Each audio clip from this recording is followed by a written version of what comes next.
जय माता दी भक्तजनों, स्वागत है आप सभी का देवी भागवत पुराण की कथा में।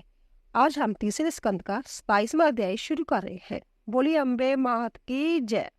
व्यास जी बोले, हे राजन, जो कन्या किसी अंग से हीन हो, कोढ़ तथा घाव युक्त हो, जिसके शरीर के किसी अंग से दुर्गंध आती हो, जो विशाल कुल में उत्पन्न हुई हो, ऐसी कन्या का पूजा में परित्याग कर देना चाहिए।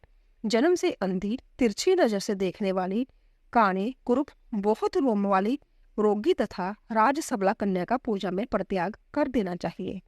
अत्यंत दुर्बल, समय से पूर्व ही गर्भ से उत्पन्न, विधवा स्त्री से उत्पन्न तथा कन्या से उत्पन्न जय सभी कन्याएं पूजा आदि सभी कार्यों में सर्वथा त्याज्य है। रोग से रहित, रूपवान अंगों वाले, सौंदर्य में वर्ण रहित तथा एक वंश में अपने माता पिता से उत्पन्न कन्या की ही विधिवत पूजा करनी चाहिए। समस्त कार्यों की सिद्धि के लिए ब्राह्मण की कन्या, विजय प्राप्ति के लिए राजवंश में उत्पन्न कन्या तथा धन लाभ के लिए वैश्य वंश अथवा शूद्र वंश में उत्पन्न कन्या पूजन के योग्य मानी गई है। ब्राह्मण को ब्राह्मण वर्ण में उत्पन्न कन्या की, क्षत्रिय को भी ब्राह्मण वर्ण में उत्पन्न कन्या की, वैश्य को ब्राह्मण, क्षत्रिय, वैश्य तीनों वर्णों में उत्पन्न कन्या की तथा शूद्र को चारों वर्णों में उत्पन्न कन्या की पूजा करनी चाहिए। शिल्प कर्म में लगे हुए मनुष्य को जथा योग्य अपने अपने वंश में उत्पन्न कन्याओं की पूजा करनी चाहिए। नवरात्र विधि से भक्ति पूर्वक निरंतर पूजा की जानी चाहिए। यदि कोई व्यक्ति नवरात्र पर्यंत प्रतिदिन पूजा करने में असमर्थ है तो उसे अष्टमी तिथि को विशेष रूप से अवश्य पूजन करना चाहिए। प्राचीन काल में दक्ष के जग का विध्वंस करने वाली महाभयानक भगवती भद्रकाली करोड़ों जोगनियों सहित अष्टमी तिथि को ही प्रकट हुई है। अंत्य अष्टमी को विशेष विधान से सदा भगवती की पूजा करनी चाहिए। उस दिन विविध प्रकार के उपहारों, गंधमाला, चंदन के अनुलेप, पायस आदि के हवन, ब्राह्मण भोजन तथा फल पुष्प आदि का पहाड़ों से भगवती को प्रसन्न करना चाहिए। हे राजन, पूरे नवरात्र भर उपवास करने में असमर्थ लोगों के लिए 3 दिन का उपवास भी यथोचित फल प्रदान करने वाला बताया गया है। भक्ति भाव से केवल सप्तमी, अष्टमी और नवमी इन 3 रात्रियों में देवी की पूजा करने से सभी फल सुलभ हो जाते हैं। पूजन, हवन, कुमारी पूजन तथा ब्राह्मण भोजन इनको संपन्न करने से वह नवरात्र व्रत पूरा हो जाता है। ऐसा कहा गया है।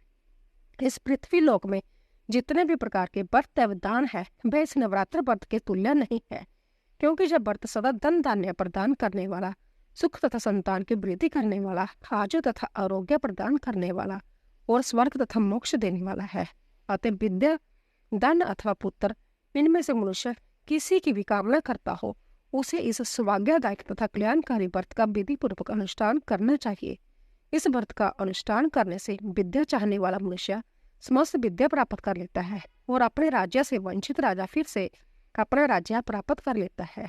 पूर्व जन्म में जिन लोगों द्वारा जय उत्तम व्रत नहीं किया गया है वह इस जन्म में रोगग्रस्त, दरिद्र तथा संतान रहित होते हैं।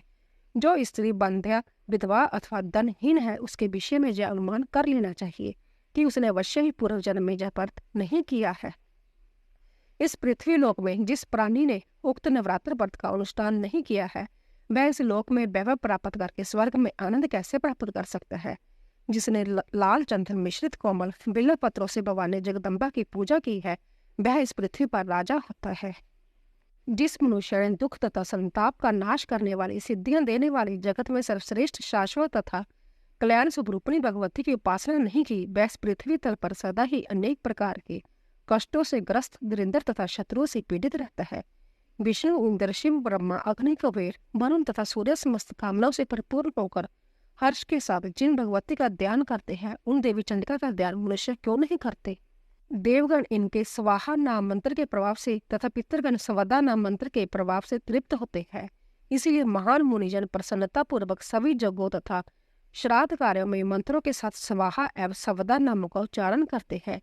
जिनकी इच्छा से ब्रह्मा इस विश्व सृजन करते हैं, भगवान विष्णु अनेकाविध अवतार लेते हैं और शंकर जी जगत को भस्मसात करते हैं, उन कल्याणकारी भगवती को मनुष्य क्यों नहीं बजता। सभी भुवनों में कोई भी ऐसा देवता, मनुष्य, पक्षी, सर्प, गंधर्व, राक्षस, पिशाच एवं पर्वत नहीं है जो उन भगवती की शक्ति के बिना अपनी इच्छा से शक्ति संपन्न होकर संपादित होने में समर्थ हो। सभी कामना को पूर्ण करने वाली उन कल्याणदायिनी चंद्रिका की सेवा भला कौन नहीं करेगा। चारों प्रकार के पुरुषार्थ, धर्म, अर्थ, काम, मोक्ष को चाहने वाले कौन प्राणी उन भगवती के नवरात्र व्रत का अनुष्ठान नहीं करेगा। यदि कोई महापापी भी नवरात्र व्रत करे तो वह समस्त पापों से मुक्ति पा लेता है। इसमें लेश मात्र भी विचार नहीं करना चाहिए।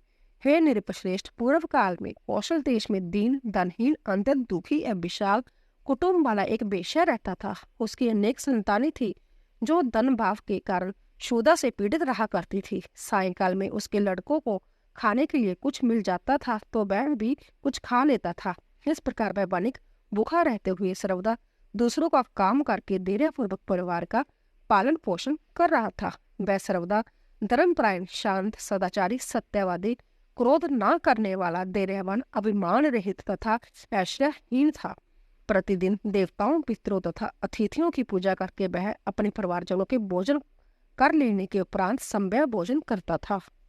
इस प्रकार कुछ समय बीतने पर गुणों के कारण सुशील नाम से ख्याति प्राप्त उस वणिक ने दरिद्रता तथा क्षुधा पीड़ा से अंतत व्याकुल होकर एक शांत स्वभाव ब्राह्मण से पूछा। सुशील बोला, हे महाबुद्धिमान संपन्न ब्राह्मण देवता, आज मुझ पर कृपा करके ये बताइए कि मेरी दरिद्रता का नाश निश्चित रूप से कैसे हो सकता है। हे मानद, मुझे धन की अभिलाषा तो नहीं है, किंतु हे द्विजश्रेष्ठ, मैं आपसे कोई ऐसा उपाय पूछ रहा हूँ जिससे मैं कुटुंब के वर्ण पोषण मात्र के लिए धन संपन्न हो जाऊं। मेरी पुत्री और पुत्र क्षुधा से पीड़ित होकर भोजन के लिए बहुत रोते हैं और मेरे घर में इतना भी अन्न नहीं रहता कि मैं उन्हें एक मुट्ठी भर अन्न दे सकूं। रोते हुए बालक को मैंने घर से निकाल दिया और वह चला गया, इसीलिए मेरा हृदय शोक अग्नि में जल रहा है। धन के अभाव में मैं क्या करूं?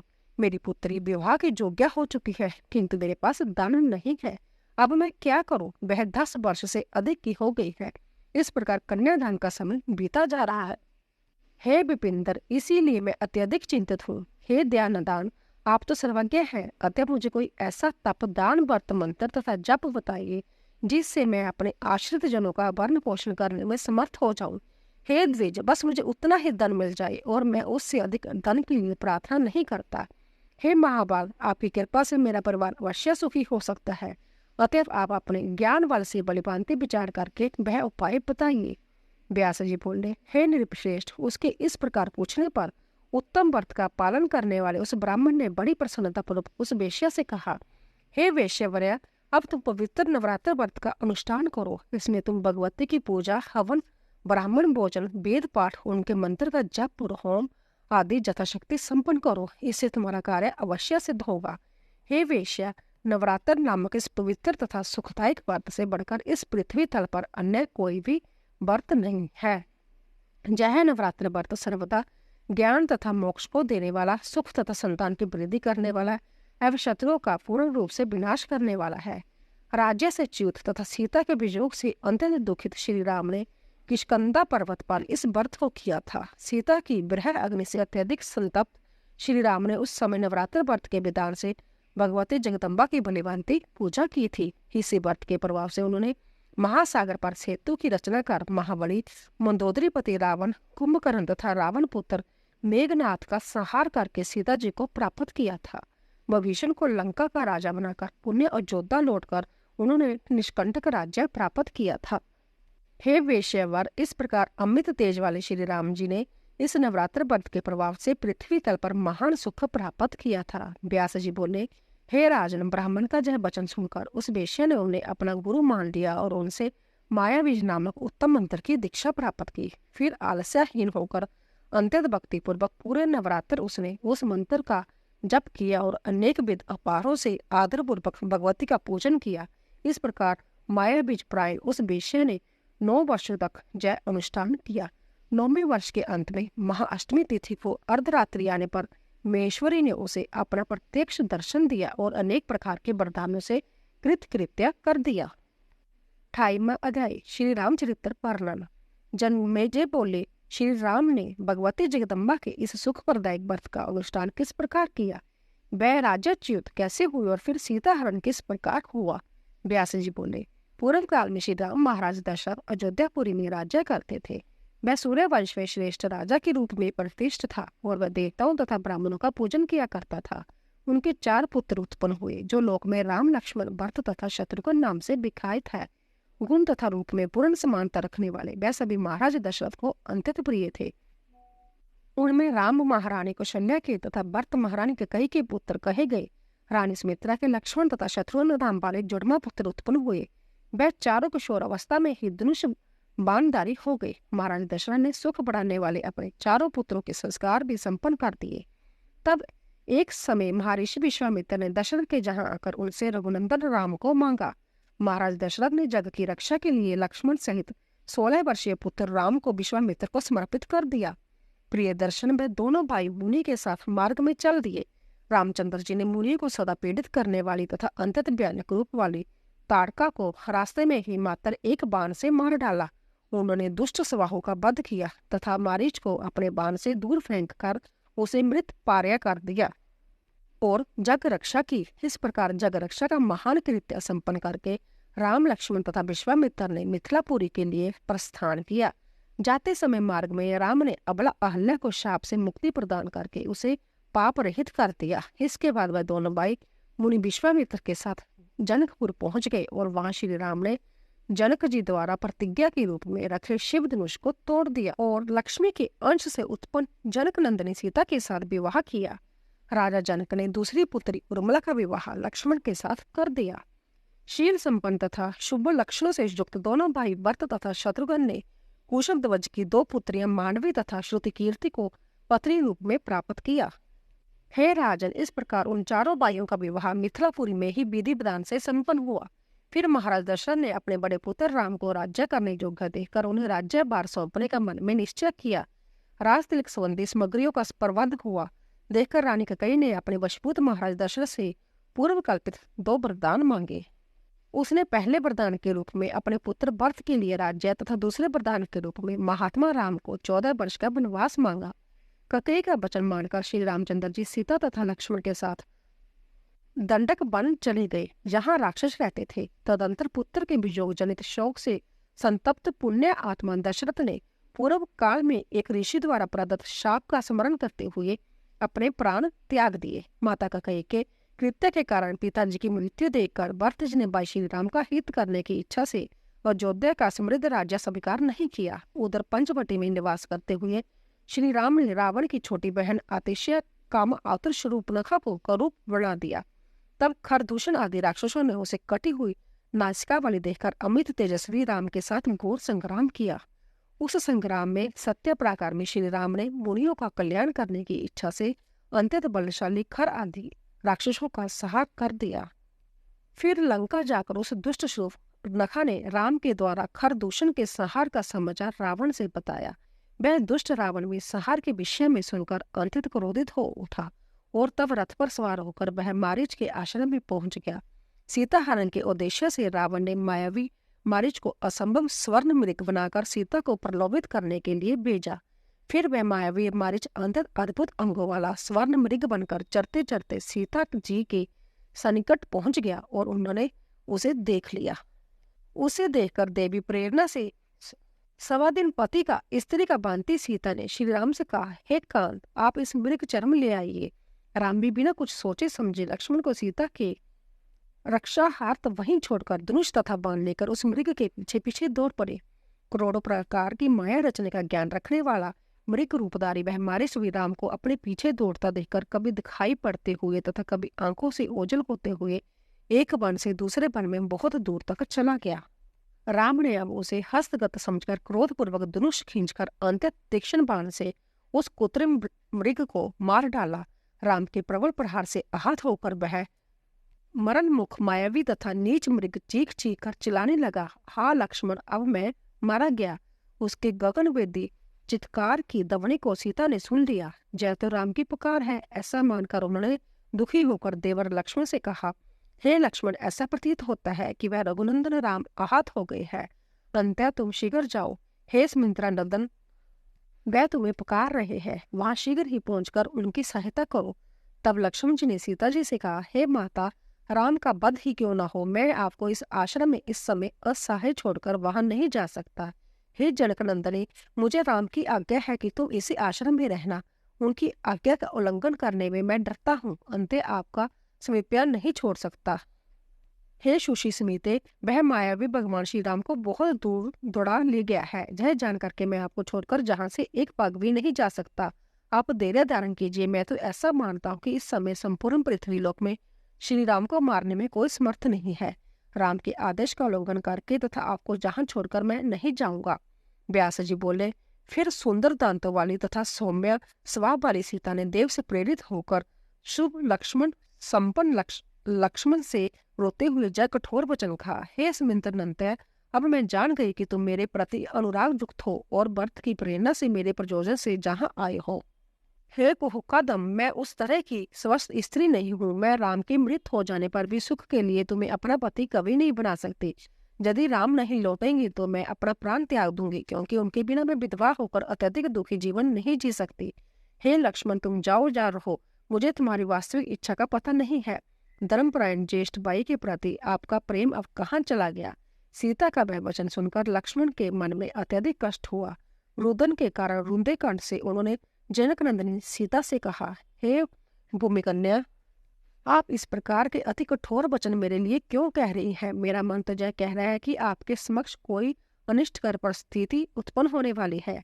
व्यास जी ने कहा, हे महाराज जनमेजय, ऐसा कहकर अत्यधिक विलाप करते हुए वीर लक्ष्मण सीता को वहीं छोड़कर चल दिए और अत्यधिक शोकाकुल होकर बड़े भाई राम को चारों ओर देखते हुए आगे की ओर बढ़ते गए।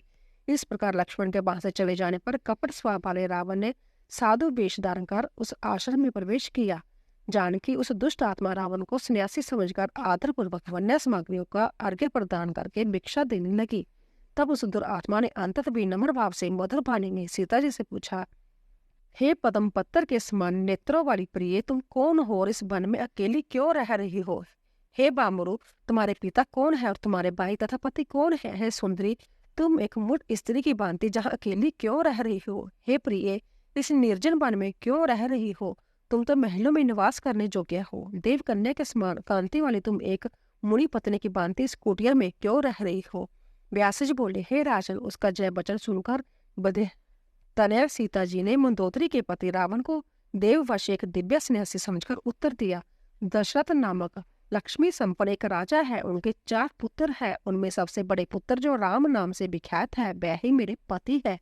कैकेयी ने महाराज दशरथ से वरदान मांगकर राम को 14 वर्ष के लिए वनवास दिला दिया।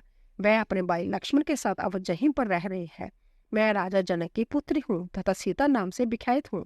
शिव जी का धनुष तोड़कर श्री राम ने मेरा पानी ग्रहण किया है। उन्हीं राम के बाहुबल का आश्रय लेकर मैं निर्भीक होकर इस वन में रहती हूँ। एक स्वर्ण मृग देखकर उसे मारने के लिए मेरे पति गए हुए हैं। अपने भाई का शब्द सुनकर लक्ष्मण जी भी इस समय उधर ही गए हुए हैं। उन्हीं दोनों के बाहुबल से मैं जहाँ निडर होकर रहती हूँ। मैंने आपको वनवास संबंधी अपना संपूर्ण वृत्तांत बता दिया। अब वह लोग जहाँ आकर आपका विधि पूर्वक सत्कार करेंगे। सन्यासी विष्णु स्वरूप होता है, इसलिए मैंने आपकी पूजा की है। राक्षसों के समुदाय द्वारा सेवित इस भयंकर जंगल में जो आश्रम बना हुआ है, इसीलिए मैं आपसे जब पूछती हूँ कि त्रिदंडी के रूप में इस वन में पधारे हुए आप कौन हैं, आप मेरे समक्ष सत्य कहिए। रावण बोला, हे हंसने, मैं मंदोदरी का पति तथा लंका का नरेश श्रीमान रावण हूँ। हे सुंदर आकृति वाली, तुम्हारे लिए ही मैंने इस प्रकार का वेश बनाया है। हे सुंदरी, जनस्थान में अपने भाई खरदूषण के मारे जाने का समाचार सुनकर तथा अपनी बहन शूर्पणखा द्वारा प्रेरित किए जाने पर मैं जहाँ आया हूँ, अब तुम उसे राज्य अच्युत लक्ष्मीहीन निर्बल वनवासी तथा मानव जोड़ने वाले पति को छोड़कर मुझ राजा को स्वीकार कर लो। तुम मेरी बात मानकर मंदोदरी से भी बड़ी पटरानी बन जाओ। मैं सत्य कहता हूँ। हे तलवंगी, मैं तुम्हारा दास हूँ। हे बामनी, तुम मेरी स्वामिनी हो जाओ। समस्त लोकपालों पर विजय प्राप्त करने वाला मैं तुम्हारे चरणों पर पड़ता हूँ। हे जनक नंदिनी, तुम इस समय मेरा हाथ पकड़ लो और मुझे स्नात कर दो। हे अबले, मैंने पहले भी तुम्हारे पिता जनक से तुम्हें प्राप्त करने के लिए याचना की थी, किंतु उस समय उन्होंने मुझसे यह कहा था कि मैं धनुष भंग की शर्त रख चुका हूँ। शंकर जी के धनुष के व्यय के कारण मैं उस समय स्वयंवर में सम्मिलित नहीं हुआ था। उसी समय से विरह वेदना से पीड़ित मेरा मन तुम में ही लगा हुआ है। हे श्याम नयनों वाली, तुम इस वन में रह रही हो। यह सुनकर तुम्हारे प्रति पूर्व प्रेम के अधीन हुआ मैं जा आया हूँ। अब तुम मेरा परिश्रम सार्थक कर दो। तो दोस्तों, इसी तरह 28वां अध्याय पूरा हुआ। बोली अम्बे मात की जय। तो दोस्तों कृपया जाने से पहले चैनल को सब्सक्राइब कीजिए, लाइक कीजिए और शेयर कीजिए। आप सभी का धन्यवाद।